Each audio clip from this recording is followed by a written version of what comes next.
31 March বিধ্বংসী ঘূর্ণিঝড়ে ক্ষতিগ্রস্ত হয়েছে ময়নাগুড়ি ব্লকের বার্নিশ এবং পুটিমারি গ্রাম পঞ্চায়েত সহ জলপাইগুড়ির কিছু বিস্তীর্ণ এলাকা।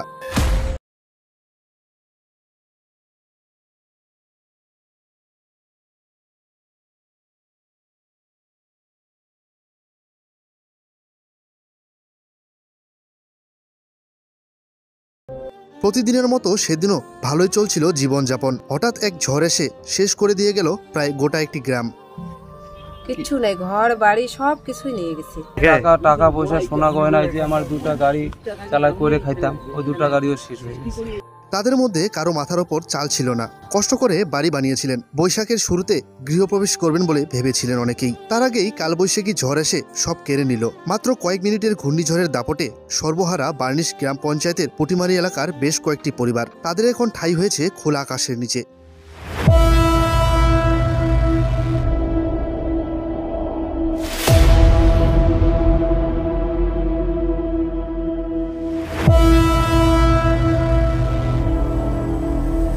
কিভাবে সংসার চলবে প্রকৃতির ধ্বংসলীলায় যাদের সবকিছুই শেষ। বর্তমানে তারা সর্বশান্ত।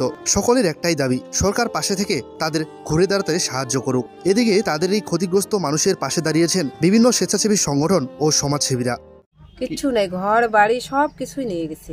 সাহায্য তো এখন ওই যে এরকমই না, এইটা দেশে এখনো তো কিছু পাই নাই। এই যে তিলপাল মশারি এগুলো ভিডিও থেকে কালকে দিছে, এগুলোই অসহায়, মানে কিচ্ছু নাই তো, অসহায় ছাড়া কি আছে? খাওয়া দাওয়া এখনো কিছু খাই নেই না, কিচ্ছু নাই, সব কিছুই নিয়ে গেছে। পরিস্থিতি তো পুরা, বাড়িতে ছিলাম আমরা সবাই, তো এমন ভাবে ঝড়টা চলে আসলো। আসার পরে আমরা তো সবাই ঘরে ছিলাম, ঘরের থেকে ঝড়ে বের হয়ে আসলাম। মাথায় তো এখন সেটা বলতে পারলাম না কিভাবে কেটে গেছে। এখন মানে টিন দিয়ে হয়তো কোনো কিছু বাড়ি টাড়ি খেয়ে ফাইটে টাইটে গেছে। না না, কোনো কিছু নেই। টাকা পয়সা সোনা গয়না, যে আমার দুটা গাড়ি চালাই করে খাইতাম, ওই দুটা গাড়িও শেষ হয়ে গেছে। কোনো কিচ্ছু নেই। কোথায় থাকবো, কি করবো, কোনো কিছু বলতে পারছি।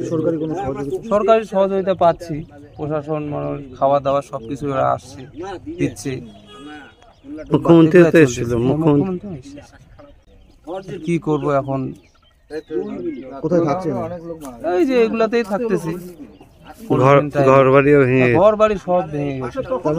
কাজও করতে পারছেন না? না, কাজও করতে পারতেছি না। আমার পায়ে দেখেন না, সবকিছু একদম মানে সব শেষ হয়ে গেছে। ভালো, হ্যাঁ। এখনো কি আতঙ্কে রয়েছে? হ্যাঁ, আতঙ্ক এখনো আছে, আতঙ্কে।